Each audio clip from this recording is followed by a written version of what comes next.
Good morning, dear students. I am KP Singh, a senior physics lecturer. Dear students, जैसे कि मैंने आपसे promise किया था, मैं आपको आपकी वार्षिक परीक्षा के लिए अच्छी से अच्छी तैयारी कराऊंगा, जिससे आपके अच्छे से अच्छे नंबर आए, अच्छे नंबर आए। तो उसी कड़ी में मैं प्रतिदिन आपको अच्छे वीडियो भेज रहा हूँ, बना रहा हूँ आपके लिए। आज इसी कड़ी में मैं दूसरा वीडियो लाया हूँ। मैं भौतिक विज्ञान के आपके सभी क्वेश्चन कर चुका हूँ। नाउ मैं आपको कुछ केमिस्ट्री के क्वेश्चन इंपॉर्टेंट बता रहा हूँ, और बहुत ही इंपॉर्टेंट है, आपकी पढ़ाई के लिए बहुत इंपॉर्टेंट है। आप सावधानी से सुनिए। देखो, एक बहुत इंपॉर्टेंट पॉइंट्स होता है केमिस्ट्री। आप जानते हैं प्रत्येक पदार्थ अणु परमाणुओं से मिलकर बना होता है।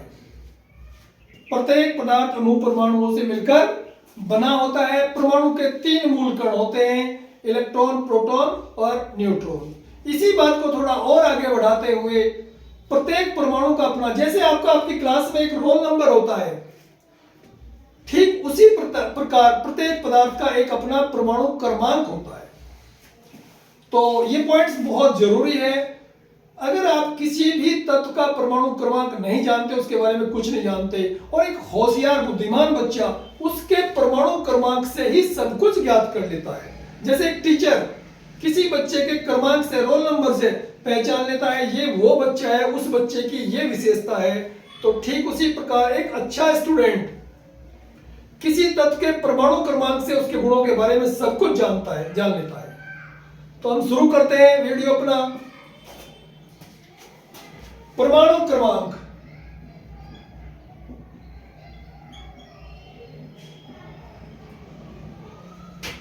इसको बोलते हैं एटॉमिक नंबर।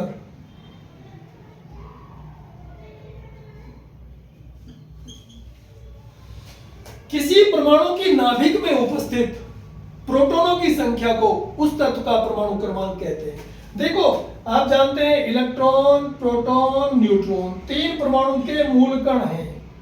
ये माना कोई परमाणु है, ये तो इसकी नाभिक है, ये इनकी कक्षाएं हैं। यहां पर प्रोटॉन होते हैं और न्यूट्रॉन होते हैं, और इलेक्ट्रॉन इसके चारों ओर अलग अलग कक्षाओं में चक्कर काटते रहते हैं। ये इसकी पहली कक्षा है, ये इसकी दूसरी कक्षा है। तो किसी परमाणु की नाभिक में उपस्थित प्रोटॉनों की संख्या को उस तत्व का परमाणु क्रमांक कहते हैं। साइंस पढ़नी है, केमिस्ट्री पढ़नी है, तो ये बेस है उसका, आप इसे अच्छी तरीके से याद कर लें, समझ लें। किसी परमाणु की नाभिक में उपस्थित प्रोटॉनों की संख्या को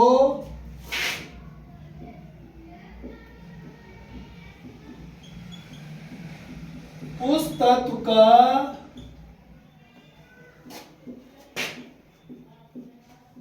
परमाणु क्रमांक कहते हैं। इसे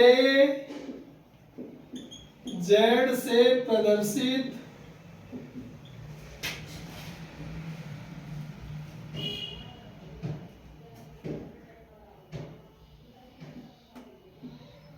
करते हैं।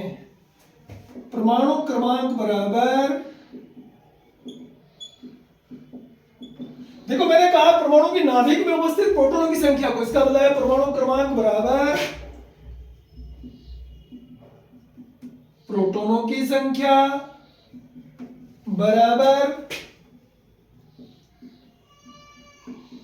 इलेक्ट्रॉनों की संख्या। हम इसको ऐसे भी बोल सकते हैं, इसको हम Z कह रहे हैं, इसको P कह रहे हैं, इसको E कह रहे हैं। ठीक है, हमने ये क्यों नहीं कहा जब P और E बराबर है किसी तत्व के पास इलेक्ट्रॉनों की संख्या? क्योंकि इलेक्ट्रॉन ट्रांसफर होते रहते हैं, प्रोटॉन ट्रांसफर नहीं होते। नाभिक में मूलकण है, ये कभी बाहर नहीं निकलता। अब एक बहुत अनोखा दूसरा इंपॉर्टेंट पॉइंट है इसमें, परमाणु भार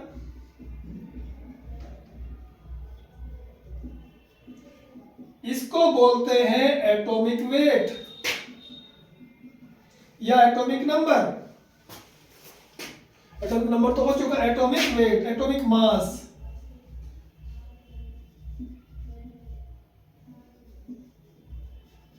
atomic mass number, atomic weight number, as you like you can say it. बात ये भी नाभिक की है, वो बात थी केवल परमाणु क्रमांक की, प्रोटॉनों की संख्या। बात ये भी नाभिक की है, नाभिक में ये संयुक्त रूप से जो कण है, भार है, वजन है, इलेक्ट्रॉन का कोई भरोसा नहीं, इलेक्ट्रॉन तो आते जाते रहते हैं। तो किसी परमाणु की नाभिक में उपस्थित प्रोटॉनों तथा न्यूट्रॉनों की संख्या के योग को उस तत्व का परमाणु भार कहते हैं। किसी परमाणु की नाभिक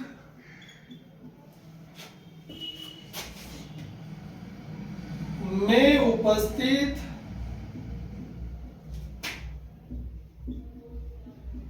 प्रोटॉनों की संख्या के योग को उस तत्व का कह दो, परमाणु का कह दो,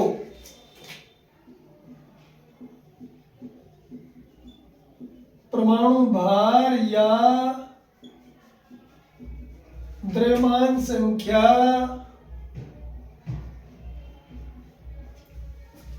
कहते हैं।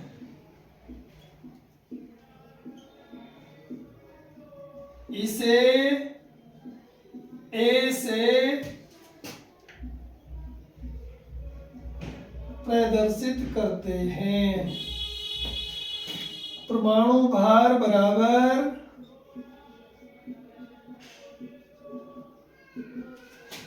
प्रोटॉनों की संख्या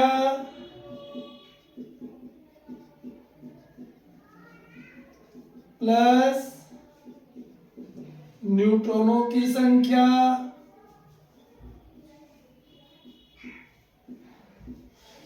परमाणु भार को हम ए से शो करते हैं, प्रोटॉनों की संख्या P प्लस N। ओके, किसी परमाणु की नाभिक में उपस्थित प्रोटॉनों तथा न्यूट्रॉनों की संख्या के योग को उस तत्व का परमाणु भार कहते हैं। दोनों डेफिनेशन बहुत इंपॉर्टेंट है। आप केमिस्ट्री इसकी शुरुआत कर रहे हो, कक्षा 9 से ही पहचान बनती है साइंस की, केमिस्ट्री की शुरुआत कर रहे हो। दोनों पॉइंट्स प्रत्येक बच्चे के अच्छी तरीके से समझ में आने चाहिए और हमेशा उसकी मेमोरी में रहने चाहिए। अच्छा, जो मैं पढ़ा रहा हूं आपको, ये मैंने आपको कई बार बोल दिया है, कक्षा 9 की जो केमिस्ट्री, कक्षा 11 की केमिस्ट्री का बेस होती है। कक्षा 11-12 की केमिस्ट्री, कक्षा 11-12 की साइंस जो है किसी अच्छे कंपटीशन के लिए आपके लिए रास्ता खोलती है। वो इंजीनियरिंग लाइन भी हो सकती है, वो मेडिकल लाइन भी हो सकती है, वो बहुत सारे फील्ड में आपको भेजती है। तो आप मन लगाकर पढ़ना शुरू करें, पढ़ाई से संबंधित कोई प्रॉब्लम आपकी रहेगी नहीं। ये केपी सर का वायदा है आपसे। आप पढ़ने वाले बने, अपने आप को पढ़ने वाले छात्र बनाओ, अपने आप को इधर उधर घूमने वाले, आवारागर्दी वाले छात्र ना बनाओ। ओके, मैं इसी कड़ी में एक छोटा सा न्यूमेरिकल ले रहा हूं। न्यूमेरिकल भी बहुत इंपॉर्टेंट है और बहुत आता है। परमाणु क्रमांक, परमाणु भार पर एक न्यूमेरिकल ले रहा हूं, आप इसको भी जरूर करें, बहुत इंपॉर्टेंट न्यूमेरिकल है।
देखो ये न्यूमेरिकल है, एक तत्व का परमाणु क्रमांक 11 है। एक तत्व का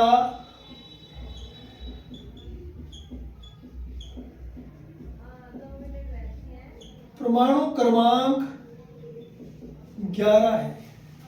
इसकी नाभिक में उपस्थित न्यूट्रॉनों की संख्या ज्ञात करो। इसकी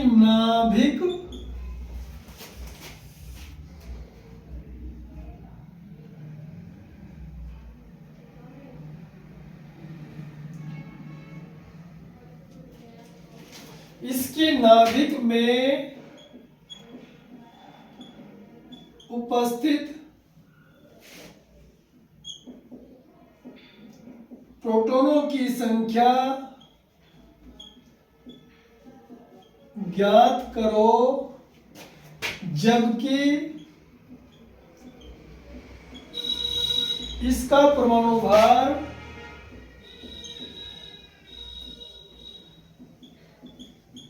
23 है। बहुत इंपॉर्टेंट क्वेश्चन है, मैंने मोस्ट इंपॉर्टेंट पहले लिखा हुआ है। तो देखो हम बोलते हैं, मैंने परमाणु क्रमांक बताया है। परमाणु क्रमांक को आप किससे शो करते हो? जेड से। आप कहेंगे दिया है या गिवन है या प्रश्नानुसार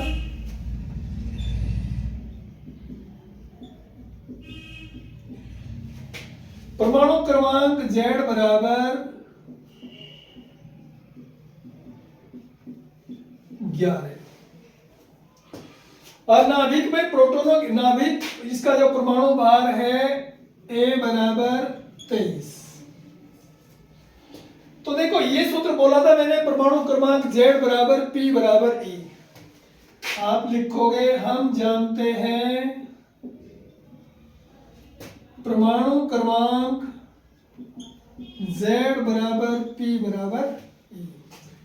तो 11 है, 11 बराबर पी बराबर ई, अर्थात नाभिक में प्रोटॉन पी बराबर भी 11 है तथा ई बराबर भी 11 है। मतलब जेड पी ई बराबर है, क्योंकि परमाणु क्रमांक 11 है तो प्रोटॉन भी 11 होंगे, इलेक्ट्रॉन भी 11 होंगे। आपको बता रहे हैं न्यूट्रॉन। पुनः ए बराबर होता है पी प्लस एन, तो ए की जगह 23 रख दो, पी की जगह 11 रख देते हैं प्लस एन। क्या बताना है इसमें? नाभिक में प्रोटॉन, सॉरी। तो